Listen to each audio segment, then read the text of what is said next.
ನಮಸ್ಕಾರ ವೀಕ್ಷಕರೇ, ಅನಿಲ್ ಲೋನ್ ಚಾನಲ್ಗೆ ನಿಮಗೆ ಸ್ವಾಗತ. ಈ ದಿನ ನಾನು 11 ಏಪ್ರಿಲ್ 2016 ನಡೆದ RRB NTPC ಪ್ರಶ್ನೆ ಪತ್ರಿಕೆಯನ್ನು ಸಾಲ್ವ್ ಮಾಡ್ತಾ ಇದ್ದೆ. ಅದರಲ್ಲೂ ಶಿಫ್ಟ್ 1 ಪೇಪರ್ನ ಸಾಲ್ವ್ ಮಾಡ್ತಾ ಇದ್ದೆ. ಈಗ ಈ ವಿಡಿಯೋದಲ್ಲಿ ನಾನು ಅದನ್ನು ಕಂಟಿನ್ಯೂ ಮಾಡ್ತಾ ಇದ್ದೀನಿ. ಬನ್ನಿ ಯಾವ ಪ್ರಶ್ನೆಗಳಿತ್ತು ಅಂತ ನೋಡ್ತಾ ಹೋಗೋಣ. ಆ ಹಿಂದಿನ ವಿಡಿಯೋದಲ್ಲಿ ಏನಾದರೂ ಸಂಶಯಗಳಿದ್ದರೆ ಕಮೆಂಟ್ ಮಾಡಿ ಅಂತ ಹೇಳಿದ್ದೆ. ಸದ್ಯಕ್ಕೆ ಯಾರೂ ಮಾಡಿಲ್ಲ, ಹಾಗಾಗಿ ಅದು ಎಲ್ರಿಗೂ ಅರ್ಥ ಆಗಿದೆ ಅಂತ ನಾನು ಭಾವಿಸ್ತೀನಿ. ಈಗ ಈ ಮುಂದಿನ ಪ್ರಶ್ನೆಗಳನ್ನ ನೋಡ್ತಾ ಹೋಗೋಣ. ಮೊದಲನೇ ಪ್ರಶ್ನೆನ ನೋಡೋಣ. ಕಂಪ್ಯೂಟ್ ಆಫ್ 69696 ಇಂಟು 9999 ಅಂತ ಪ್ರಶ್ನೆ ಇದೆ. ಮಲ್ಟಿಪ್ಲಿಕೇಶನ್ ಮಾಡಿ ಅಂತ ಕೇಳಿದ್ದಾರೆ. ಇದನ್ನು ಎರಡು ರೀತಿಯಲ್ಲಿ ಮಾಡಬಹುದು. ಒಂದು ಡೈರೆಕ್ಟಾಗಿ ಮ್ಯಾಥಮೆಟಿಕಲ್ ವೇನಲ್ಲಿ, ಅಂದರೆ ಡೈರೆಕ್ಟ್ ಮಲ್ಟಿಪ್ಲಿಕೇಶನ್ ಮಾಡೋದ್ರಿಂದ ನೀವು ಮಾಡ್ಬೋದು. ಅಥವಾ ಈಗ ಮಲ್ಟಿಪ್ಲಿಕೇಶನ್ ಮಾಡ್ತಾ ಕೂತ್ರೆ ಇದಕ್ಕೆ 4 ಸ್ಟೆಪ್ಸ್ ಬರುತ್ತೆ. ಸೊ 4 ಸ್ಟೆಪ್ಗಳನ್ನ ನೀವು ಮಲ್ಟಿಪ್ಲಿಕೇಶನ್ ಮಾಡ್ಕೊಂಡು ಕೂತ್ರೆ ತುಂಬ ಟೈಮ್ ಹಿಡಿಯುತ್ತೆ. ತುಂಬ ಈಸಿ ವೇನಲ್ಲಿ ಹೇಗೆ ಮಾಡ್ಬೋದು ಅಂತ ನಾನು ನಿಮಗೆ ಹೇಳಿಕೊಡ್ತೀನಿ. ಇಲ್ಲಿ 6 9 6 9 6 ಅಂತ ಇದೆ, ಇಂಟು 9999 ಇರೋವಂಥದ್ದು. ಈ 9999 ನೋಡಿ ಯಾವ ರೀತಿ ಇದೆ, ಇದನ್ನು ಜಸ್ಟ್ ಕನ್ವರ್ಟ್ ಮಾಡ್ಕೋತೀನಿ. ಯಾವ ರೀತಿ ಅಂದರೆ 10,000 -1 ಅಂತ ಬರ್ಕೋತೀನಿ. ಈ 10,000 -1 ಅಂದರೂ ಒಂದೇ, 9999 ಅಂದರೂ ಒಂದೇ. ಯಾಕೆಂದರೆ 10,000ದಲ್ಲಿ 1 ಮೈನಸ್ ಮಾಡಿದ್ರೆ 9,999 ಉಳಿಯುತ್ತೆ. ಈಗ ಇದನ್ನು ನಾನು ಇಡೀ ಮಲ್ಟಿಪ್ಲಿಕೇಶನನ್ನು ಇದಕ್ಕೆ ನಾನು ಮಲ್ಟಿಪ್ಲಿಕೇಶನ್ ಆಗಿ ಬರ್ಕೊಂಡ್ರೆ ತುಂಬ ಈಸಿಯಾಗಿ ಸಾಲ್ವ್ ಮಾಡ್ಬೋದು.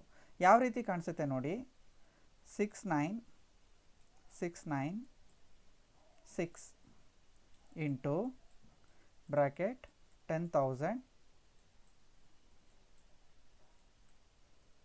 -1 ಈ ರೀತಿ ಕಾಣಿಸುತ್ತೆ. ಈಗ 69696ನ ಒಂದ್ಸಲ 10,000ಗೆ ಮಲ್ಟಿಪ್ಲೈ ಮಾಡಬೇಕು, 69696ನ 1ಗೆ ಮಲ್ಟಿಪ್ಲೈ ಮಾಡಬೇಕು, ಬಂದ ಆನ್ಸರ್ನ ಸಬ್ಟ್ರ್ಯಾಕ್ಟ್ ಮಾಡಬೇಕು, ಅಲ್ಲಿಗೆ ಕಳಿಬೇಕು. ಇಷ್ಟಕ್ಕೆ ಆನ್ಸರ್ ಬಂದ್ಬಿಡುತ್ತೆ. ಇಲ್ಲಿ ನೀವು ಮಲ್ಟಿಪ್ಲಿಕೇಶನ್ ಅಂತೂ ಮಾಡ್ಕೊಂಡು ಕೂರಲ್ಲ, ಈಸಿಯಾಗಿ ನೀವು ಆನ್ಸರ್ನ ಬರೀತೀರಾ. ಹೇಗೆ ಅಂದರೆ ಇಲ್ಲಿ 1 2 3 4 zeros ಇದೆ. ಸೊ ಹಾಗಾಗಿ 69696 ಮುಂದೆ 4 0ಗಳನ್ನ ಬರೆದ್ರೆ ನಿಮಗೆ ಅದು ಮಲ್ಟಿಪ್ಲಿಕೇಶನ್ ಸಿಕ್ಕ ಹಾಗೆ. 69696 4 ಸೊನ್ನೆಗಳನ್ನ ಅದರ ಮುಂದೆ ನೀವು ಬರ್ಕೋತೀರಾ. ಸೊ ಅಲ್ಲಿಗೆ 69696 ಇಂಟು 10,000 ಮಲ್ಟಿಪ್ಲಿಕೇಶನ್ ನಿಮಗೆ ಆನ್ಸರ್ ಬಂತು. ಅದೇ ರೀತಿ 69696 ಇಂಟು 1 ಮಾಡಿದ್ರೆ ಏನು ಬರುತ್ತೆ, ಅದೇ ಆನ್ಸರ್ ಬರುತ್ತೆ. ಅದನ್ನು ಕ್ಲೀನಾಗಿ ಇದರ ಕೆಳಗಡೆ ಬರ್ಕೋತೀರಾ. 69696. ಸೊ ಈ ರೀತಿ ಬರ್ಕೊಂಡು ನೀವು ಮೈನಸ್ ಮಾಡಿದ್ರೆ ನಿಮಗೆ ಆನ್ಸರ್ ಸಿಗುತ್ತೆ. 10ನಲ್ಲಿ 6 ಹೋದರೆ 4, 9ನಲ್ಲಿ 9 ಹೋದರೆ 0, 9ನಲ್ಲಿ 6 ಹೋದರೆ 3, 9ನಲ್ಲಿ 9 ಹೋದರೆ 0. ಇಲ್ಲಿಂದ ಕ್ಯಾರಿ ಓವರ್ ತೊಗೊಂಡಿರೋದ್ರಿಂದ 5 ಉಳಿದಿರುತ್ತೆ. ಅಗೈನ್ ನೀವು ಕ್ಯಾರಿ ತೊಗೋತೀರಾ. 15ನಲ್ಲಿ 6 ಹೋದರೆ 9, ಇಲ್ಲಿ 9ಇಂದ ಒಂದು ಕ್ಯಾರಿ ಓವರ್ ತೊಗೊಂಡಿರೋದ್ರಿಂದ 8. ಇನ್ನು ಉಳಿದಿದ್ದು ಏನು ಉಳಿತು ಅದೇ ರೀತಿ ಬರ್ಕೋತೀರಾ. ಸೊ ಆನ್ಸರ್ ಏನು ಬಂತು, 696890 ಅಂತ. ಈ ಆನ್ಸರ್ ನೀವು ಎಲ್ಲಿದೆ ಅಂತ ಹುಡುಕಬೇಕಾಗತ್ತೆ. ಅದು ನೋಡಿ 696890 ಸೊ ಆಪ್ಷನ್ ಡಿ ಅನ್ನೋದು ಸರಿಯಾದಂಥ ಉತ್ತರ, ಅದು ಇಲ್ಲಿದೆ. ಸೊ ಹಾಗಾಗಿ ಆನ್ಸರಲ್ಲಿ ನೀವು ಎರಡನೇ ಆಪ್ಷನ್ನ ಚೂಸ್ ಮಾಡಬೇಕಾಗತ್ತೆ. ಈ ರೀತಿ ಈಸಿಯಾಗಿ ನೀವು ಸಾಲ್ವ್ ಮಾಡ್ಬೋದು. ಪ್ರಾಕ್ಟೀಸ್ ಮಾಡಿದ್ರೆ ಇದನ್ನು ತುಂಬ ಫಾಸ್ಟಾಗಿ ಮಾಡ್ಬೋದು. ನೀವು ಜಾಸ್ತಿ ಪ್ರಾಕ್ಟೀಸ್ನ ಮಾಡಬೇಕಾಗತ್ತೆ ಈ ರೀತಿ ಪ್ರಶ್ನೆಗಳನ್ನು. ಇಲ್ಲ ನೀವು ಮಾಮೂಲಿ ವೇನಲ್ಲಿ ಮಾಡಿದ್ರೆ ನಿಮಗೆ 4 ಸ್ಟೆಪ್ಗಳು ಬರುತ್ತೆ. 4 ಸ್ಟೆಪ್ಗಳಲ್ಲಿ ಆನ್ಸರ್ನ ಮಾಡ್ಬೋದು. ಇದೇ ತುಂಬ ಫಾಸ್ಟಾಗಿ ಮಾಡ್ತೀರಾ ಅಂದರೆ ನೀವು ಮಾಮೂಲಿ ಮಲ್ಟಿಪ್ಲಿಕೇಶನ್ ಮಾಡ್ಬೋದು. ಇಲ್ಲ ಇನ್ನೂ ಈಸಿ ವೇನಲ್ಲಿ ಮಾಡ್ತೀರಾ ಅಂದರೆ ಇದು ಇನ್ನೂ ಈಸಿ ಆಗುತ್ತೆ. ತುಂಬ ಈಸಿಯಾಗಿ ಹೇಗೆ ಮಾಡ್ಬೋದು ಅಂದರೆ ನೀವು ಡೈರೆಕ್ಟಾಗಿ ಇದನ್ನು 10,000 -1 ಅನ್ನೋದನ್ನು ಇಮ್ಯಾಜಿನ್ ಮಾಡ್ಕೋಬೇಕಾಗತ್ತೆ. ಡೈರೆಕ್ಟಾಗಿ ನೀವು 69696 10,000ಗೆ 4 zeros ಇರೋದ್ರಿಂದ 4 zeros ಮೈನಸ್ ಡೈರೆಕ್ಟಾಗಿ 69696 ಇಂಟು 1 ಮಾಡ್ತೀರಾ. ದಟ್ ಈಸ್ 69696 ಅಂತ ಡೈರೆಕ್ಟಾಗಿ ನೀವು ಬರ್ಕೋಬೋದು. ಬರ್ಕೊಂಡು ಸಬ್ಟ್ರ್ಯಾಕ್ಟ್ ಮಾಡಿದ್ರೆ ನಿಮಗೆ ಆನ್ಸರ್ ಬರುತ್ತೆ. ಸೊ ವಿತಿನ್ 10 ಸೆಕೆಂಡ್ಸ್ ಒಳಗೆ ನೀವು ಆನ್ಸರ್ ಮಾಡ್ಬೋದು. ಮುಂದಿನ ಪ್ರಶ್ನೆನ ನೋಡೋಣ. In a certain code RIPPLE is written as 613382. PREACH preach is coded as 362457. How pillar return in that code ಅಂತ ಕೇಳಿದ್ದಾರೆ. ಸೇಮ್ ಕೋಡಿಂಗ್ ಮತ್ತು ಡಿಕೋಡಿಂಗ್ನ ಯೂಸ್ ಮಾಡಿಕೊಂಡು ನೀವು ಮಾಡಬೇಕಾಗತ್ತೆ. ಸೊ ಹೇಗಿದೆ ಅಂತ ಫಸ್ಟು ನೋಡಬೇಕು. ಈ ಎರಡು ಟರ್ಮ್ಗಳು ಎಸ್ಪೆಷಲಿ ಈ ರೀತಿ ಕೊಟ್ಟಾಗ ಇಲ್ಲಿ ಕೋಡ್ ಆಗಿದೆ. ಸೊ ಇಲ್ಲಿ ಈ ವರ್ಡಿಗೆ ಕೋಡ್ ಮಾಡಿರೋದು ಈ ನಂಬರ್ಸ್ನ, ಪ್ರೀಚಿಗೆ ಕೋಡ್ ಮಾಡಿರೋದು ಕೂಡ ಈ ನಂಬರ್ಸ್ನ. ಫಸ್ಟ್ ಅದನ್ನು ಬರ್ಕೋಬೇಕಾಗತ್ತೆ. ಬರ್ಕೋತಾ ಇದ್ದೀನಿ. Ripple RIPPLE.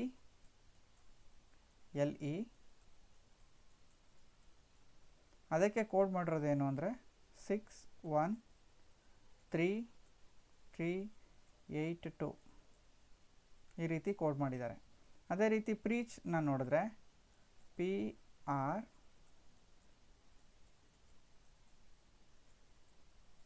ಪ್ರೀಚ್ಗೆ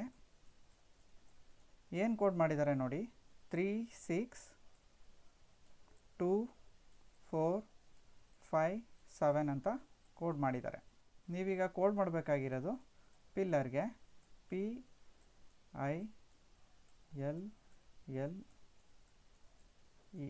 ಪಿಲ್ಲರ್.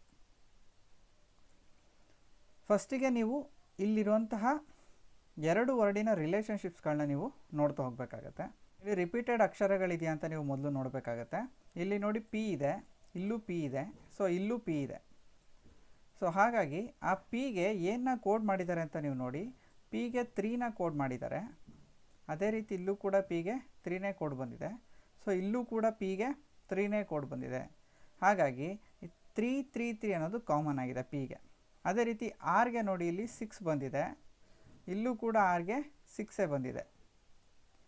ಅದೇ ರೀತಿ ಈನ ನೋಡಿ, ಇಲ್ಲಿ ಈಗೆ 2 ಬಂದಿದೆ, ಸೊ ಅಲ್ಲಿಗೆ ಈಗೂ ಕೂಡ 2ನೇ ಬಂದಿದೆ. ಸೊ ಈ ರೀತಿ ಇಲ್ಲಿ ಪ್ರತಿಯೊಂದು ಲೆಟರಿಗೆ ಕೊಟ್ಟಿರುವಂತಹ ನಂಬರ್ ಆ ಲೆಟರಿಗೆ ಕೋಡ್ ಆಗಿರುತ್ತೆ ಅನ್ನೋದು ನಿಮಗೆ ಗೊತ್ತಾಗ್ತಾ ಇದೆ. ಹಾಗಾಗಿ Pಗೆ 3 ಅನ್ನೋದು ಕೋಡ್ ಆಗಿರುತ್ತೆ, ಐಗೆ 1 ಅನ್ನೋದು ಕೋಡ್ ಆಗಿರುತ್ತೆ, ಎಲ್ಲಿಗೆ 8 ಅನ್ನೋದು ಕೋಡ್ ಆಗಿರುತ್ತೆ, ಈಗೆ 2 ಅನ್ನೋದು ಕೋಡ್ ಆಗಿರುತ್ತೆ, ಆರ್ಗೆ 6 ಅನ್ನೋದು ಕೋಡ್ ಆಗಿರುತ್ತೆ. ಸೊ ಪಿಲ್ಲರ್ಗೆ ಕೋಡ್ ಏನಾಯಿತು, 318826 ಅನ್ನೋದು ಕೋಡಿಂಗ್ ಆಗಿರುತ್ತೆ. ಅದು ಯಾವ ಆಪ್ಷನಲ್ಲಿದೆ ಅಂತ ನೀವು ನೋಡಬೇಕಾಗುತ್ತೆ. 318826 ಅನ್ನೋದು ಆಪ್ಷನ್ ಎನಲ್ಲಿ ಇದೆ, ಅದು ಇಲ್ಲಿ 4ನೇ ಆಪ್ಷನ್ ಆಗಿ ಕೊಟ್ಟಿದ್ದಾರೆ. ಸೊ ಇದು ಸರಿಯಾದಂತಹ ಉತ್ತರ. ಮುಂದಿನ ಪ್ರಶ್ನೆ. A flask has 2 holes. The first hole alone makes the flask empty in 9 minutes and second hole alone makes the flask empty in 16 minutes. If water leaks out at a constant rate, how long in minutes does it takes if both the holes together empty the flask ಅಂತ ಪ್ರಶ್ನೆ ಕೇಳಿದ್ದಾರೆ. ಒಂದು flask ಇದೆ, ಆ ಫ್ಲಾಸ್ಕ್ನಲ್ಲಿ 2 holes ಇದೆ. ಈ 2 ಹೋಲ್ಸ್ನಲ್ಲಿ ಒಂದು ಹೋಲು 9 ನಿಮಿಷಕ್ಕೆ ಟ್ಯಾಂಕ್ನ ಖಾಲಿ ಮಾಡಿದ್ರೆ ಇನ್ನೊಂದು ಹೋಲು 16 ಮಿನಿಟ್ಸ್ನಲ್ಲಿ ಖಾಲಿ ಮಾಡುತ್ತೆ ಅಂತ ಹೇಳ್ತಾ ಇದ್ದಾರೆ. ಅಂದರೆ ಎರಡೂ ಕೂಡ ಖಾಲಿ ಮಾಡ್ತಾ ಇದೆ. ಹಾಗಾದರೆ ಇವೆರಡೂ ಒಟ್ಟಿಗೆ ಆನ್ ಆದರೆ ಅಥವಾ ಎರಡೂ ಒಟ್ಟಿಗೆ ಸ್ಟಾರ್ಟ್ ಆಗಿ ಖಾಲಿ ಮಾಡೋಕ್ಕೆ ಪ್ರಾರಂಭ ಮಾಡಿದರೆ ಎಷ್ಟು ನಿಮಿಷದಲ್ಲಿ ಈ ಟ್ಯಾಂಕ್ ಖಾಲಿ ಆಗುತ್ತೆ ಅನ್ನೋದು ಪ್ರಶ್ನೆ ಆಗಿದೆ. ಇದನ್ನು ನೀವು ಮಾಡಬೇಕು ಅಂದರೆ ಸೇಮ್ ಟೈಮ್ ಆ್ಯಂಡ್ ವರ್ಕ್ ಮಾಡ್ತೀರಲ್ಲ, ಅದೇ ರೀತಿ ಸಾಲ್ವ್ ಮಾಡ್ಬೋದು. 9 ನಿಮಿಷದಲ್ಲಿ ಇದು ಖಾಲಿ ಮಾಡುತ್ತೆ ಅನ್ನೋದಾದರೆ 1 ನಿಮಿಷದಲ್ಲಿ ಎಷ್ಟು ಖಾಲಿ ಮಾಡುತ್ತೆ ಅನ್ನೋದು ನಿಮಗೆ ಗೊತ್ತಿರಬೇಕಾಗತ್ತೆ. 9 ನಿಮಿಷದಲ್ಲಿ 9 ಭಾಗಗಳನ್ನ ಖಾಲಿ ಮಾಡುತ್ತೆ ಅಂದರೆ 1 ನಿಮಿಷದಲ್ಲಿ 9ರಲ್ಲಿ 1 ಭಾಗವನ್ನು ಖಾಲಿ ಮಾಡುತ್ತೆ ಅಂತ ಅರ್ಥ. ಅದೇ ರೀತಿ ಇದು 16 ನಿಮಿಷದಲ್ಲಿ ಖಾಲಿ ಮಾಡುತ್ತೆ ಅಂದರೆ 1 ನಿಮಿಷದಲ್ಲಿ 16ರ 1 ಭಾಗವನ್ನು ಖಾಲಿ ಮಾಡುತ್ತೆ ಅಂತ ಅರ್ಥ. ಹಾಗಾಗಿ ಇದು 9ರಲ್ಲಿ 1 ಭಾಗವನ್ನು ಖಾಲಿ ಮಾಡ್ತಾ ಇದೆ, ಇದು 1 ನಿಮಿಷದಲ್ಲಿ 16ರಲ್ಲಿ 1 ಭಾಗವನ್ನು ಖಾಲಿ ಮಾಡ್ತಾ ಇದೆ. ಇವೆರಡೂ ಸೇರಿದರೆ 1 ನಿಮಿಷದಲ್ಲಿ ಎಷ್ಟು ಖಾಲಿ ಮಾಡುತ್ತೆ ಅನ್ನೋದನ್ನ ನೀವು ಮೊದಲು ಕ್ಯಾಲ್ಕುಲೇಟ್ ಮಾಡ್ಕೋಬೇಕಾಗತ್ತೆ. ಆವಾಗ ನಿಮಗೆ 9 ಮತ್ತು 16ಗೆ ಎಲ್ ಸಿ ಎಮ್ನ ತೊಗೊಂಡಾಗ 144 ಅನ್ನೋದು ಎಲ್ ಸಿ ಎಮ್. ನಾನಿಲ್ಲಿ ಸೀದಾ ಮಲ್ಟಿಪ್ಲೈ ಮಾಡ್ಕೋತಾ ಇದ್ದೀನಿ. 16 9 144. ಮೇಲ್ಗಡೆ ಏನಾಗುತ್ತೆ, 16 + 9 ಬರುತ್ತೆ. That is equal to 25 divided by 144 ಆಗುತ್ತೆ. ಸೊ ಇದು 1 ನಿಮಿಷದಲ್ಲಿ ಖಾಲಿ ಮಾಡುವಂಥದ್ದು. 1 ನಿಮಿಷದಲ್ಲಿ ಈ ಎರಡೂ ನಲ್ಲಿಗಳು ಸೇರಿ ಖಾಲಿ ಮಾಡುವಂಥದ್ದು ಎಷ್ಟು, 144 ಭಾಗದಲ್ಲಿ 25 ಭಾಗವನ್ನು ಖಾಲಿ ಮಾಡುತ್ತೆ. ಹಾಗಾದರೆ ಪೂರ್ತಿ ಖಾಲಿ ಮಾಡೋದಕ್ಕೆ ಎಷ್ಟು ನಿಮಿಷಗಳನ್ನ ತಗೊಳುತ್ತೆ ಅಂದರೆ ಇದನ್ನು ನೀವು ರೆಸಿಪ್ರೋಕಲ್ ಮಾಡ್ಕೋಬೇಕಾಗತ್ತೆ. ಅದು 144 ಡಿವೈಡೆಡ್ ಬೈ 25. ಈಗ ಇದನ್ನು ನೀವು ಡಿವೈಡ್ ಮಾಡಿದ್ರೆ ಆನ್ಸರ್ ಬರುತ್ತೆ. ಸೊ ಯಾವ ರೀತಿ ಡಿವೈಡ್ ಮಾಡ್ತೀರಾ? ಜಸ್ಟ್ 25 ಡಿವೈಡೆಡ್ ಬೈ 144 ಅಂತ ಬರ್ಕೋತೀರಾ. 25 5 125. ಸೊ ಎಷ್ಟು ಉಳೀತು? 19 ಉಳಿಯುತ್ತೆ. ಈ 19 ಮತ್ತು 25ಇಂದ ಡಿವೈಡ್ ಆಗಲ್ಲ. ಸೊ ಇದನ್ನು ನೀವು ಮಿಕ್ಸ್ಡ್ ಫ್ರ್ಯಾಕ್ಷನಲ್ಲಿ ಕನ್ವರ್ಟ್ ಮಾಡಿದ್ರೆ 5 19 ಬೈ 25. ಸೊ 5 25ನೇ 19 ನಿಮಿಷದಲ್ಲಿ ಖಾಲಿ ಮಾಡುತ್ತೆ ಅಂತ ಯಾವ ಆಪ್ಷನಲ್ಲಿದೆ ಅಂತ ನೀವು ನೋಡಿದ್ರೆ ಆಪ್ಷನ್ ಡಿ ನಲ್ಲಿ ಇದೆ 5 19 ಬೈ 25 ಅಂತ. ಸೊ 5 19 ಬೈ 25 ಅನ್ನೋದು ಸರಿಯಾದಂತಹ ಉತ್ತರ. ಇದೇ ಪ್ರಶ್ನೆನ ಈಸಿ ವೇನಲ್ಲಿ ಹೇಗೆ ಮಾಡೋದು ನೋಡಿ. ಒಂದು ಫ್ಲಾಸ್ಕ್ ಇದೆ. ಸೊ ಈ ಕಡೆ ಖಾಲಿ ಆಗ್ತಾ ಇರೋದು ಮತ್ತು ಈ ಕಡೆ ಖಾಲಿ ಆಗ್ತಾ ಇರೋದನ್ನ ನಾನೇನು ಮಾಡ್ತೀನಿ, ಎಕ್ಸ್ ಅಂತ ತೊಗೋತೀನಿ, ಒಂದನ್ನು ವೈ ಅಂತ ತೊಗೋತೀನಿ. ಸೊ ಈ ಎರಡೂ ಕೂಡ ಖಾಲಿ ಮಾಡ್ತಾ ಇದ್ದರೆ ಸೊ ಟೋಟಲ್ ಎಷ್ಟು ನಿಮಿಷ ತಗೊಳುತ್ತೆ ಅಂತ ಪ್ರಶ್ನೆ ಇದ್ದರೆ ಆವಾಗ ನೀವು ಸಿಂಪಲ್ಲಾಗಿ X into Y divided by X plus Y ಅಂತ ಮಾಡಿಕೊಂಡ್ರೆ ಸಾಕು. ಇದನ್ನು ಮಾಡಿದ್ರೆ ನಿಮಗೆ ಆನ್ಸರ್ ಸಿಕ್ಬಿಡುತ್ತೆ. ಇಲ್ಲಿ ಎಕ್ಸ್ ಜಾಗದಲ್ಲಿ ಏನಿದೆ 9 ಇದೆ, ವೈ ಜಾಗದಲ್ಲಿ 16 ಅಂತ ಕೊಟ್ಟಿದ್ದಾರೆ. So 9 into 16 divided by 9 plus 16. 9 into 16 is 144 divided by 9 plus 16 is 25. So ಇವೆರಡನ್ನು ಡಿವೈಡ್ ಮಾಡಿದ್ರೆ ನಿಮಗೆ ಆನ್ಸರ್ ಇದೇ ಬರುತ್ತೆ 5 19 ಬೈ 25 ಅಂತ. ಸೊ ಹಾಗಾಗಿ ಎರಡೂ ಕೂಡ ಒಂದೇ ಆನ್ಸರ್ ಬರುತ್ತೆ.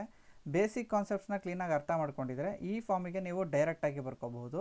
ಇದನ್ನೇ ಶಾರ್ಟ್ ಕಟ್ ಅಂತ ಹೇಳ್ತಾರೆ. ಮುಂದಿನ ಪ್ರಶ್ನೆನ ನೋಡೋಣ. Answer the questions based on the below information ಅಂತ ಪ್ರಶ್ನೆ ಇದೆ. ಕೆಳಗಡೆ ಏನು ಇನ್ಫಾರ್ಮೇಷನ್ ಕೊಟ್ಟಿದ್ದಾರೋ ಅದನ್ನು ಯೂಸ್ ಮಾಡಿ ನೀವು ಕ್ವಶನನ್ನು ಸಾಲ್ವ್ ಮಾಡಬೇಕು. ಇಫ್ ಪ್ಲಸ್ ಈಸ್ ಇಂಟು ಅಂತ ಕೊಟ್ಟಿದ್ದಾರೆ ಅಂದರೆ ಪ್ಲಸ್ ಎಲ್ಲೆಲ್ಲಿರುತ್ತೋ ಅಲ್ಲೆಲ್ಲ ಇಂಟುನ ಬರ್ಕೊಳ್ಳಿ ಅಂತ. ಅದೇ ರೀತಿ ಮೈನಸ್ ಈಸ್ ಪ್ಲಸ್, ಮೈನಸ್ ಇದ್ದ ಜಾಗದಲ್ಲಿ ಪ್ಲಸ್ನ ಬರ್ಕೊಳ್ಳಿ ಅಂತ.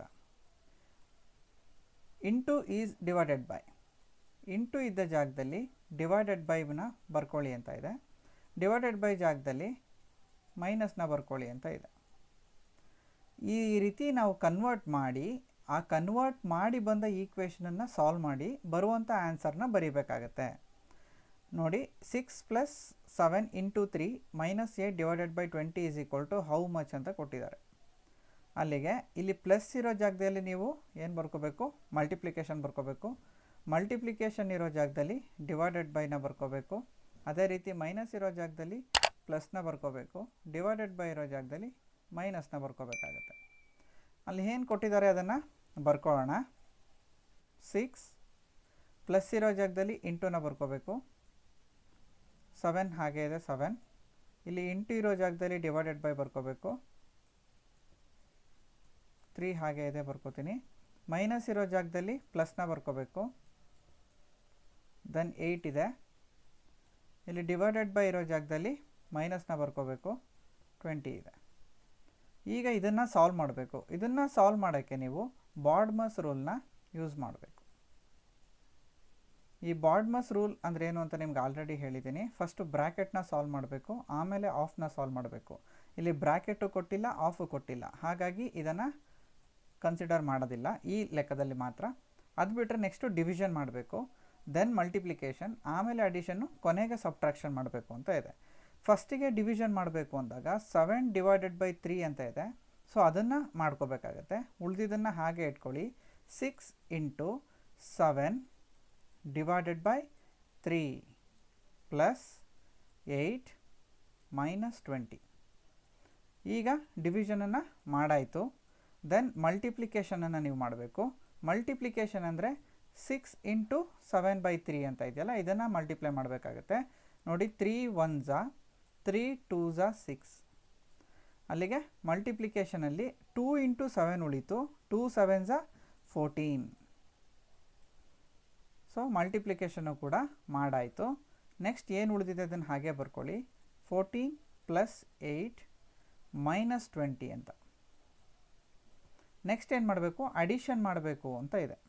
ಈಗ ಅಡಿಷನ್ನ ಮಾಡಬೇಕು. 14 + 8ನ ಆ್ಯಡ್ ಮಾಡಿದ್ರೆ ಏನು ಬರುತ್ತೆ, 22 ಬರುತ್ತೆ.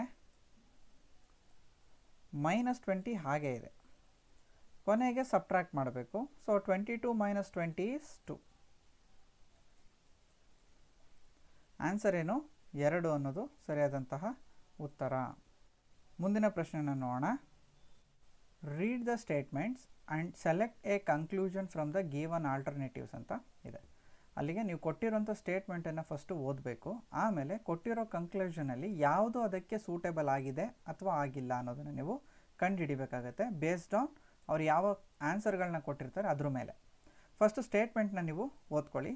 ಸುಖ್ವೀಂದರ್ ಎಂಫಾಸಿಸ್ಡ್ the need to replace the present training program by other methods which will bring out the real merit of the candidates ಅಂತ ಈ ರೀತಿ ಕೊಟ್ಟಿದ್ದಾರೆ. ಅಂದರೆ ಸುಖ್ವೀಂದರ್ ಅನ್ನೋರು ಏನು ಮಾಡ್ತಾ ಇದ್ದಾರೆ, ಈಗ ಪ್ರೆಸೆಂಟ್ ಟ್ರೈನಿಂಗ್ ಪ್ರೋಗ್ರಾಮ್ ಏನಿದೆ ಅದು ಬೇಡ, ಅದಕ್ಕೆ ಸಂಬಂಧಪಟ್ಟಂಥ ಬೇರೆ ಮೆಥಡ್ನ ಯೂಸ್ ಮಾಡಿ ಒಂದು ಟ್ರೈನಿಂಗ್ನ ಕೊಡೋಣ, ಇದರಿಂದ ರಿಯಲ್ ಮೆರಿಟ್ ಆಗುವಂಥ ಕ್ಯಾಂಡಿಡೇಟ್ಸು ನಮಗೆ ಸಿಗ್ತಾರೆ ಅಂತ ಇರೋವಂಥ ಸ್ಟೇಟ್ಮೆಂಟು. ಕನ್ಕ್ಲೂಷನ್ ಏನು ಹೇಳ್ತಾ ಇದೆ, it is not important to bring out the real merit of the candidates ಅಂತ ಇದೆ. ಎರಡನೇದು, the present training programme does not bring out the real merit of the candidates ಅಂತ ಹೇಳ್ತಾ ಇದೆ. ಈಗ ಮೊದಲನೇ ಕನ್ಕ್ಲೂಷನ್ಗೂ ಹೇಳಿಕೆಗೂ ರಿಲೇಷನ್ ಇದೆಯಾ ಅಂತ ನೀವು ನೋಡಬೇಕಾಗತ್ತೆ. ಇಲ್ಲಿ ಟ್ರೈನಿಂಗ್ ಪ್ರೋಗ್ರಾಮ್ನ ಬೇರೆ ಮೆಥಡಲ್ಲಿ ಮಾಡಬೇಕು ಅಂತ ಹೇಳ್ತಾ ಇದ್ದಾರೆ. ಇದಕ್ಕೆ ಕನ್ಕ್ಲೂಷನ್ ಏನಿದೆ, it is not important to bring out the real merit of the candidates ಅಂತ. ಆ್ಯಕ್ಚುಲಿ ಒಂದು ಟ್ರೈನಿಂಗ್ ಪ್ರೋಗ್ರಾಮ್ನ ಮಾಡೋದೇನಕ್ಕೆ ಅಂದರೆ ರಿಯಲ್ ಮೆರಿಟ್ ಆಫ್ ಕ್ಯಾಂಡಿಡೇಟ್ ಗೊತ್ತಾಗಲಿ ಅಂತ. ಇಲ್ಲಿ ಇಟ್ ಈಸ್ ನಾಟ್ ಇಂಪಾರ್ಟೆಂಟ್ ಅಂತ ಕೊಟ್ಟಿದ್ದಾರೆ. ಸೊ ಈ ರಿಯಲ್ ಮೆರಿಟ್ ಅನ್ನೋದು ಇಂಪಾರ್ಟೆಂಟ್ ಆಗಿರುತ್ತೆ. ಹಾಗಾಗಿ ಕನ್ಕ್ಲೂಷನ್ ಮೊದಲನೇದು ಇದಕ್ಕೆ ಸರಿ ಆಗ್ತಾ ಇಲ್ಲ, ಅದು ತಪ್ಪಾಗಿರುತ್ತೆ. ಎರಡನೇದನ್ನ ನೋಡಿ, the present training programme does not bring out the real merit of the candidates ಅಂತ ಇದೆ. ಹೌದು, ಹಾಗಾಗಿನೇ ಮೆಥಡ್ನ ಚೇಂಜ್ ಮಾಡಬೇಕು ಅಂತ ಅವರು ಅನ್ಕೋತಾ ಇರೋದು. ಹಾಗಾಗಿ ಎರಡನೇ ಆಪ್ಷನ್ನು ಅಂದರೆ ಕನ್ಕ್ಲೂಷನ್ನು ಸರಿಯಾಗಿದೆ. ಈಗ ಉತ್ತರಗಳು ನೋಡಿ, ಓನ್ಲಿ ಕನ್ಕ್ಲೂಷನ್ 1 ಫಾಲೋ ಅಂತ ಇದೆ. ಸೊ ಮೊದಲನೇದು ಫಾಲೋ ಆಗ್ತಾ ಇಲ್ಲ, ಹಾಗಾಗಿ ಇದು ಉತ್ತರ ಸರಿಯಲ್ಲ. ಓನ್ಲಿ ಕನ್ಕ್ಲೂಷನ್ 2 ಫಾಲೋಸ್ ಅಂತ ಇದೆ. ಹೌದು, ಬರೀ ಕನ್ಕ್ಲೂಷನ್ 2 ಮಾತ್ರ ಫಾಲೋ ಆಗ್ತಾ ಇದೆ, ಅದು ಸರಿಯಾಗಿರುತ್ತೆ. ಬೋತ್ 1 and 2 ಫಾಲೋ ಅಂತ ಇದೆ, ಅದು ತಪ್ಪು. ನೈದರ್ 1 or 2 ಫಾಲೋಸ್ ಅಂತ ಇದೆ, ಅದು ಕೂಡ ತಪ್ಪು. ಈ ರೀತಿ ಬೇರೆ ಬೇರೆ ರೀತಿಯ ಆಪ್ಷನ್ಸ್ಗಳನ್ನ ನಿಮಗೆ ಕೊಟ್ಟಿರ್ತಾರೆ. ಇದರಲ್ಲಿ ನಿಮಗೆ ಸರಿಯಾದಂತಹ ಆಪ್ಷನ್ ಯಾವುದು ಅನ್ನೋದನ್ನ ನೀವು ಚೂಸ್ ಮಾಡಬೇಕಾಗತ್ತೆ. ಇಲ್ಲಿ ಬಿ, ಓನ್ಲಿ ಕನ್ಕ್ಲೂಷನ್ 2 ಫಾಲೋಸ್ ಅಂತ ಇದೆಯಲ್ಲ, ಅದು ಸರಿಯಾಗಿರುತ್ತೆ. ಹಾಗಾಗಿ ಇದನ್ನು ನೀವು ಆನ್ಸರ್ ಆಗಿ ಟಿಕ್ ಮಾಡಬೇಕಾಗತ್ತೆ. ಮುಂದಿನ ಪ್ರಶ್ನೆ, the variance of a set of a data is 196, then the standard deviation of the data is ಅಂತ ಪ್ರಶ್ನೆ ಇದೆ. ವೇರಿಯನ್ಸನ್ನು ಕೊಟ್ಬಿಟ್ಟಿದ್ದಾರೆ. ಸೊ 196 ಅಂತ, ನೀವು ಜಸ್ಟ್ ಸ್ಟ್ಯಾಂಡರ್ಡ್ ಡಿವಿಯೇಷನನ್ನು ಕಂಡುಹಿಡಿಬೇಕು. ಸೊ ಫಸ್ಟಿಗೆ ಸ್ಟ್ಯಾಂಡರ್ಡ್ ಡಿವಿಯೇಷನ್ ಅಂದರೆ ಏನು ಅಂತ ನಿಮಗೆ ಗೊತ್ತಿರಬೇಕಾಗತ್ತೆ. ಸ್ಟ್ಯಾಂಡರ್ಡ್ ಡಿವಿಯೇಷನ್ ಅಂದರೆ ಸ್ಕ್ವೇರ್ ರೂಟ್ ಆಫ್ ವೇರಿಯನ್ಸ್ ಅಂತ.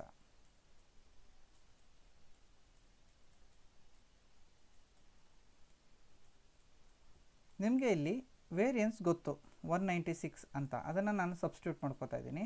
196, ಈ 196ನ ಏನಂತ ಬರ್ಕೋಬೋದು ಅಂದರೆ 14 × 14 ಅಂತ ನೀವು ಬರ್ಕೋಬೋದು. So that is square root of 14 square. So square and square root get cancels, ನಿಮ್ಗೇನು ಉಳಿಯುತ್ತೆ, 14 ಅನ್ನೋದು ಉಳಿಯುತ್ತೆ. ಆ್ಯಕ್ಚುಲಿ ಇಲ್ಲಿ +or-14 ಅಂತ ಕೂಡ ಆಪ್ಷನ್ ಇದೆ. So square root of 14 square ಅಂತ ಇರೋದ್ರಿಂದ ಇಲ್ಲಿ ಸ್ಕ್ವೇರ್ ರೂಟ್ ಯಾವಾಗಲೂ ನೆಗೆಟಿವ್ ಆಗಿರೋದಕ್ಕೆ ಸಾಧ್ಯನೇ ಇಲ್ಲ. ಹಾಗಾಗಿ 14 ಅನ್ನೋದು ಪಾಸಿಟಿವೇ ಆಗಿರಬೇಕು. ಸೊ ಆಪ್ಷನ್ ಬಿ 14 ಅನ್ನೋದು ಸರಿಯಾದಂತಹ ಉತ್ತರ. ಮುಂದಿನ ಪ್ರಶ್ನೆ, ಕಂಪ್ಯೂಟ್ 4923 ಡಿವೈಡೆಡ್ ಬೈ 547 - 10 ಅಂತ ಕೇಳಿದ್ದಾರೆ. ಜಸ್ಟ್ ಸೇಮ್ ಬಾಡ್ಮಸ್ ರೂಲ್ನ ಯೂಸ್ ಮಾಡ್ಕೊಂಡು ನೀವು ಮಾಡಬೇಕಾಗತ್ತೆ. ಫಸ್ಟ್ ಡಿವಿಷನ್ ಮಾಡಬೇಕು. ಈ ಡಿವಿಷನ್ ಮಾಡಾದಮೇಲೆ ನೀವು ಸಬ್ಟ್ರಾಕ್ಟ್ ಬೈ 10 ಮಾಡಬೇಕಾಗತ್ತೆ. ಏನು ಕೊಟ್ಟಿದ್ದಾರೆ ಅದನ್ನ ಕ್ಲೀನಾಗಿ ಬರ್ಕೋತಾ ಇದ್ದೀನಿ. 4923 ಡಿವೈಡೆಡ್ ಬೈ 547 ಇದೇ ತಾನೇ ಫಸ್ಟ್ ಮಾಡಬೇಕಾಗಿರೋದು ನಾವು. ಹಾಗಾಗಿ ಅದನ್ನು ಬರ್ಕೊತಾ ಇದ್ದೀನಿ. -10. ಇಲ್ಲಿ ಈ ರೀತಿ ಕೊಟ್ಟಿದ್ದಾರೆ ಅಂದಾಗ ಆಲ್ಮೋಸ್ಟ್ ಕೆಳಗಡೆ ಕೊಟ್ಟಿರೋ ಡಿನಾಮಿನೇಟರ್ ನಂಬರಿಂದ ಮೇಲ್ಗಡೆ ಕೊಟ್ಟಿರೋ ನಂಬರು ಕಂಪ್ಲೀಟ್ ಡಿವೈಡ್ ಆಗೇ ಆಗುತ್ತೆ. ಸೊ ನೀವೇನು ಮಾಡ್ಬೋದು, ಡೈರೆಕ್ಟಾಗಿ ಡಿವೈಡ್ ಮಾಡಿದ್ರೆ ಆಯಿತು. ಸೊ ಇದನ್ನು ಹೇಗೆ ಈಸಿಯಾಗಿ ಡಿವೈಡ್ ಮಾಡ್ಬೋದು ಅಂದರೆ 547 ಇಂಟು 10 ಮಾಡಿದ್ರೆ ನಿಮ್ಗೇನು ಬರುತ್ತೆ, 5470 ಬರುತ್ತೆ. ಇದು ಈಸಿಯಾಗಿ ಗೊತ್ತು ನಿಮಗೆ. ಇಲ್ಲಿ 4923 ಇದೆ, ಇದು 5470ಗಿಂತ ಕಡಿಮೆ. ಬಟ್ ಎಷ್ಟು ಕಡಿಮೆ ಇದೆ ನೋಡಿದ್ರೆ ಆಲ್ಮೋಸ್ಟ್ 5 ಸಮಥಿಂಗ್ ಕಡಿಮೆ ಇದೆ, 500 ಸಮಥಿಂಗ್ ಕಡಿಮೆ ಇದೆ. ಹಾಗಾಗಿ ಇಲ್ಲಿ 4923ಗೆ 547 ಆ್ಯಡ್ ಮಾಡಿದ್ರೆ ಏನು ಬರುತ್ತೆ, 7 + 3 ದಟ್ ಈಸ್ 10, 1 ಕ್ಯಾರಿ 7, 14, 5. ಸೊ 5470 ಬರ್ತಾ ಇದೆ. ದಟ್ ಈಸ್ 547 ಇಂಟು 10 ಏನು ಬರ್ತಾ ಇದೆ ನಮಗೆ, 5470. 4923ಗೆ 547 ಆ್ಯಡ್ ಮಾಡಿದ್ರು 5470 ಬರ್ತಾ ಇದೆ. ಅಂದರೆ ದಟ್ ಈಸ್ 547ಗಿಂತ 9 ಟೈಮ್ಸ್ ದೊಡ್ಡದಾಗಿದೆ ಇದು ಅಂತ ಅರ್ಥ. ಹಾಗಾಗಿ 547 1s, 547 9s. ಸೊ 9 ಮೈನಸ್ 10 ಉಳಿಯುತ್ತೆ ನಿಮಗೆ. ಸೊ ಇದನ್ನು ಸಬ್ಟ್ರ್ಯಾಕ್ಟ್ ಮಾಡಿದ್ರೆ -1 ಬರುತ್ತೆ. -1 ಅನ್ನೋದು ಸರಿಯಾದಂತಹ ಉತ್ತರ ಆಗಿರುತ್ತೆ. ಮುಂದಿನ ಪ್ರಶ್ನೆ, the mean of the data 1, 1/2, 1/2, 3/4, 1/4, 2, 1/2, 1/4, 3/4 is ಅಂತ ಕೇಳಿದ್ದಾರೆ. ಇದನ್ನು ಈಸಿಯಾಗಿ ಸಾಲ್ವ್ ಮಾಡೋದು ಹೇಗೆ ಅಂದರೆ, ಫಸ್ಟಿಗೆ ನೀವೇನು ಮಾಡಬೇಕು, ಆ್ಯಕ್ಚುಲಿ ಮೀನ್ ಅಂತ ಕೇಳಿದಾಗ ಒಟ್ಟು ಎಷ್ಟು ಟರ್ಮ್ಸ್ ಕೊಟ್ಟಿದ್ದಾರೆ ಅಂತ ನೀವು ನೋಡಬೇಕಾಗತ್ತೆ. ನಂಬರ್ ಆಫ್ ಟರ್ಮ್ಸ್ 1, 2, 3, 4, 5, 6, 7, 8, 9 ಟರ್ಮ್ಸ್ಗಳಿದೆ. ಸೊ ಇಷ್ಟು ಡೇಟಾವನ್ನು ಆ್ಯಡ್ ಮಾಡಿ 9ಇಂದ ಡಿವೈಡ್ ಮಾಡಬೇಕು. ಇದು ಸರಿಯಾದಂತಹ ಉತ್ತರ ಆಗಿರುತ್ತೆ. ಇದನ್ನು ನೀವು ಈಸಿಯಾಗಿ ಹೇಗೆ ಬರ್ಕೋಬೋದು ಅಂದರೆ, ಫಸ್ಟ್ ಇದಕ್ಕೆ 2, 4 ಇದಕ್ಕೆಲ್ಲ LCMನ ನೀವು ತೊಗೋಬೇಕಾದ್ರೆ ದಟ್ ಈಸ್ 4 LCM ಆಗಿರುತ್ತೆ. ಮೇಲ್ಗಡೆ ಇರುವಂಥ ಅಷ್ಟು ಇದನ್ನು ನೀವೀಗ LCM ಮೇಲೆ ಆ್ಯಡ್ ಮಾಡ್ತಾ ಹೋಗಬೇಕಾಗತ್ತೆ. ಸೊ ಫಸ್ಟ್ ಟರ್ಮ್ ಏನಾಗುತ್ತೆ, 4 + 2 + 2 + 3 + 1 + 8 + 2 + 1 + 3 ಇಷ್ಟು LCM ತೊಗೊಂಡ್ಮೇಲೆ ಬರುವಂಥದ್ದು. ಇದಿಷ್ಟಕ್ಕೂ ಡಿವೈಡೆಡ್ ಬೈ 9 ಮಾಡಬೇಕು ಅಂತ ಹೇಳಿದ್ದೀನಿ. ಸೊ ಇದೇನಾಗುತ್ತೆ, ರೆಸಿಪ್ರೋಕಲ್ ತೊಗೊಂಡಾಗ, ಸೊ ಇದು ರೆಸಿಪ್ರೋಕಲ್ ತೊಗೊಂಡಾಗ ಇಲ್ಲಿಗೆ ಶಿಫ್ಟ್ ಆಗುತ್ತೆ. ಹಾಗಾಗಿ ಮೇಲ್ಗಡೆ ಇರೋದನ್ನೆಲ್ಲ ನೀವು ಆ್ಯಡ್ ಮಾಡ್ಕೋತೀರಾ. ಸೊ ಇದಿಷ್ಟನ್ನು ಆ್ಯಡ್ ಮಾಡಿದಾಗ ಏನು ಬರ್ತಾ ಇದೆ ನಿಮಗೆ, 4 + 2 is 6, 6 + 2 is 8, 8 + 3 is 11, 11 + 1 is 12, + 8 20, 22, 23 and 26. So 26 ಬರ್ತಾ ಇದೆ. ಡಿವೈಡೆಡ್ ಬೈ 4 × 9 ಅಂತ ಬರ್ಕೋತೀರ. ಸೊ 2 2s 2 13s ನಿಮಗೇನು ಉಳಿಯುತ್ತೆ, 13 ಡಿವೈಡೆಡ್ ಬೈ 18 ಉಳಿತಾ ಇದೆ. ಸೊ 13 ಡಿವೈಡೆಡ್ ಬೈ 18 ಉಳಿತಾ ಇದೆ. ಸೊ ಅದು ನಿಮಗೆ ಆಪ್ಷನಲ್ಲಿ ಇದೆ. ಹಾಗಾಗಿ ಆಪ್ಷನ್ ಬಿ ಅನ್ನೋದು ಸರಿಯಾದಂತಹ ಉತ್ತರ. Next question, mister Mahesh sold a bus for ₹22,100 with a loss of 15%. At what price should the bus be sold at get a profit of 15% ಅಂತ ಪ್ರಶ್ನೆ ಇದೆ. ಅಂದರೆ ಮಹೇಶ ಒಂದು ಬಸ್ಸನ್ನು 22,100 ರೂಪಾಯಿಗೆ ಮಾರಿದ್ದಾನೆ, ಅವನಿಗೆ 15% ಲಾಸ್ ಆಗಿದೆ. ಅದೇ ಬಸ್ಸನ್ನು ಅವನು 15% ಲಾಭ ಆಗಬೇಕು ಅಂದರೆ ಎಷ್ಟು ರೂಪಾಯಿಗೆ ಮಾರಬೇಕು ಅಂತ ಪ್ರಶ್ನೆ. ತುಂಬ ಸರಳವಾಗಿದೆ. ನಿಮಗೆ ಸೆಲ್ಲಿಂಗ್ ಪ್ರೈಸ್ ಗೊತ್ತು ಈಗ ಆಲ್ರೆಡಿ. ಆ ಸೆಲ್ಲಿಂಗ್ ಪ್ರೈಸ್ ಏನಾಗಿದೆ, 22,100 ಮಾರಿರುವಂತಹ ಬೆಲೆ. ಲಾಸ್ ಆಗಿರೋದು 15% ಅಂದರೆ ಅವನಿಗೆ ಟೋಟಲ್ ಎಷ್ಟು ಉಳ್ಕೋತು ದುಡ್ಡು ಅಂದರೆ 85% ಅಷ್ಟು ಅಮೌಂಟ್ ಮಾತ್ರ ಅವನ ಕೈಗೆ ಬಂದಿದೆ ಅಂತ ಅರ್ಥ.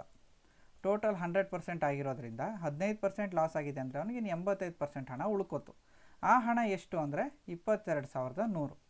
ಅದೇ ರೀತಿ 15% ಪ್ರಾಫಿಟ್ ಆಗಬೇಕಿತ್ತು ಅಂದರೆ 100ಕ್ಕಿಂತ ಸ್ವಲ್ಪ ಜಾಸ್ತಿ, 100%ಗಿಂತ 15% ಎಕ್ಸ್ಟ್ರಾ, ಅಲ್ಲಿಗೆ 115% ಅಷ್ಟು ಅವನಿಗೆ ಲಾಭ ಆಗಬೇಕು ಅಂದರೆ ಎಷ್ಟು ರೂಪಾಯಿಗೆ ಮಾರಬೇಕಿತ್ತು ಅಂತ ಇದೆ. ಅದನ್ನು ಈಸಿಯಾಗಿ ಕಂಡುಹಿಡಿಬೋದು. ಹೇಗೆ ಅಂದರೆ 85% ಅಂದರೆ 22,100 ಅಂತ. ಹಾಗಾದರೆ 115% ಅಂದರೆ ಎಷ್ಟು ಅಂತ ಕಂಡುಹಿಡಿದ್ರೆ ಮುಗೀತು. ಸೊ ಅದನ್ನು ನೀವೇನು ಮಾಡ್ತೀರಾ, ಕ್ರಾಸ್ ಮಲ್ಟಿಪ್ಲೈ ಮಾಡಿ ಕಂಡುಹಿಡ್ಕೋತೀರ. ಸೊ ಕ್ರಾಸ್ ಮಲ್ಟಿಪ್ಲೈ ಮಾಡಿದಾಗ 115 ಇಂಟು 22 100 ಡಿವೈಡೆಡ್ ಬೈ 85. ಆ್ಯಕ್ಚುಲಿ ಇಲ್ಲಿ 115 ಡಿವೈಡೆಡ್ ಬೈ 100 ಇರುತ್ತೆ, ಇದು 85 ಡಿವೈಡೆಡ್ ಬೈ 100 ಇರುತ್ತೆ. ಸೊ ಈ 100 ಕ್ಯಾನ್ಸಲ್ ಆಗಿ ನಿಮಗೆ ಇಷ್ಟು ಉಳಿದುಕೊಂಡಿರುತ್ತೆ.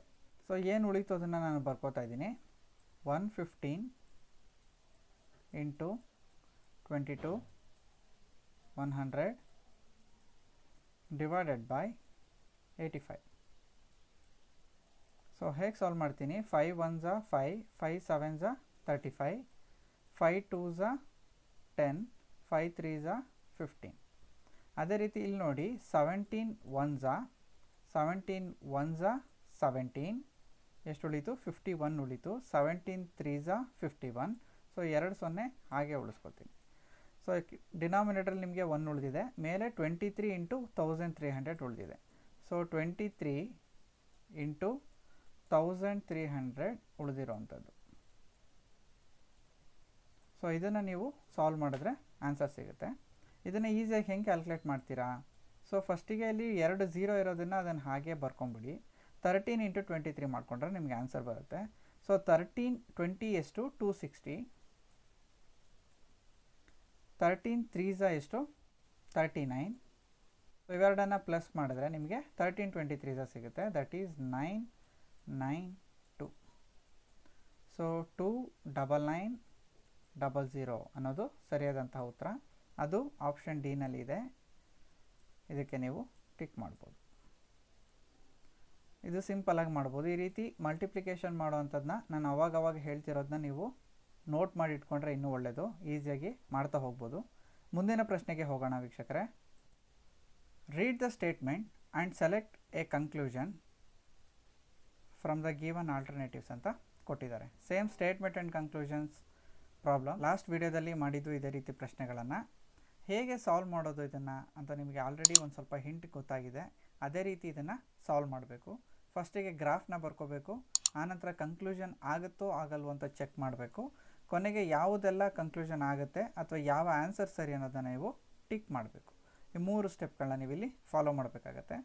ಬನ್ನಿ ಫಸ್ಟಿಗೆ ಗ್ರಾಫ್ನ ಹಾಕೊಳ್ಳೋಣ. ಆಲ್ ಪೆನ್ಸ್ ಆರ್ ಪೆನ್ಸಿಲ್ ಅಂತ ಹೇಳಿದ್ದಾರೆ. All pens are pencils. So ನಾನು ಪೆನ್ನನ್ನು ಪಿ ಅಂತ ಬರ್ಕೋತೀನಿ, ಪೆನ್ಸಿಲ್ಸ್ನ ಪಿ ಎಲ್ ಅಂತ ಬರ್ಕೋತೀನಿ.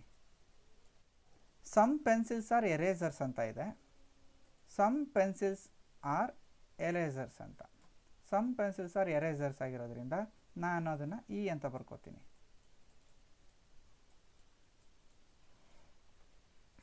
ಸಮ್ ಎರೇಸರ್ಸ್ ಆರ್ ರೋಪ್ಸ್ ಅಂತ ಕೊಟ್ಟಿದ್ದಾರೆ. ಸಮ್ ಎರೇಸರ್ಸ್ ಆರ್ ರೋಪ್ಸ್ ಅನ್ನೋದನ್ನು ಬರ್ಕೋತಾ ಇದ್ದೀನಿ.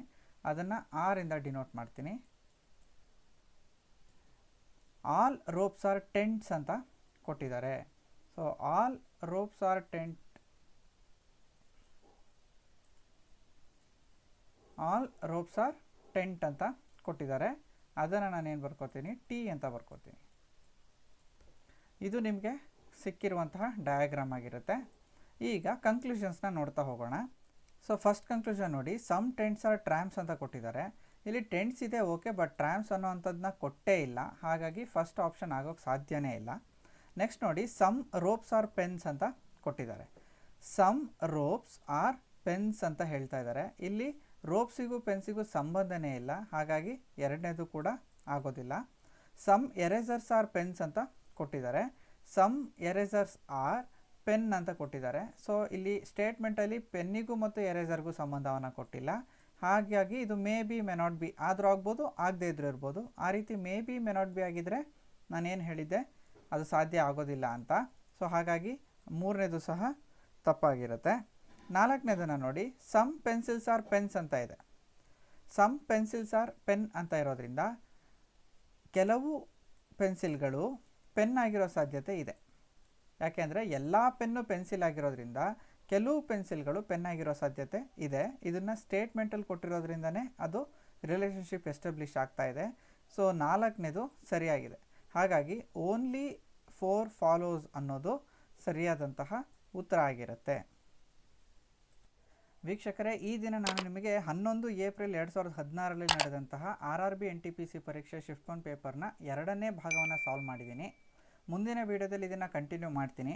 ಇದರಲ್ಲಿ ನಿಮಗೆ ಏನಾದರೂ ಸಂಶಯ ಇದ್ದರೆ ಕಮೆಂಟ್ನಲ್ಲಿ ತಿಳಿಸಿ, ನಾನು ಅದನ್ನು ಮತ್ತೆ ಸಾಲ್ವ್ ಮಾಡ್ತೀನಿ. ಮತ್ತು ಯಾವುದಾದ್ರು ಅರ್ಥ ಆಗಲಿಲ್ಲ ಅನ್ನೋ ಪ್ರಶ್ನೆ ಇದ್ದರೆ ಅಥವಾ ಇದಕ್ಕೆ ರಿಲೇಟೆಡ್ ಬೇರೆ ಯಾವುದಾದ್ರು ಪ್ರಶ್ನೆಗಳಿದ್ದರೆ ನೀವು ಅದನ್ನು ನನಗೆ ಕಮೆಂಟ್ ಬಾಕ್ಸ್ನಲ್ಲಿ ತಿಳಿಸ್ಬೋದು. ನಾನು ಅದಕ್ಕೆ ಸಾಲ್ವ್ ಮಾಡೋದಕ್ಕೆ ಪ್ರಯತ್ನವನ್ನು ಪಡ್ತೇನೆ. ನನ್ನ ಮುಂದಿನ ವೀಡಿಯೋದಲ್ಲಿ ಇದನ್ನು ಕಂಟಿನ್ಯೂ ಮಾಡ್ತಾ ಹೋಗ್ತೀನಿ. ಈ ವಿಡಿಯೋ ನಿಮಗೆ ಇಷ್ಟ ಆಗಿದ್ದರೆ ಲೈಕ್ ಮಾಡೋದನ್ನು ಮರಿಬೇಡಿ ಮತ್ತು ಹೆಚ್ಚು ಜನರಿಗೆ ಇದನ್ನು ಶೇರ್ ಮಾಡಿ ಮತ್ತು ನನ್ನ ಚಾನಲ್ನ ಸಬ್ಸ್ಕ್ರೈಬ್ ಮಾಡಿ. ಧನ್ಯವಾದಗಳು ವೀಕ್ಷಕರೇ.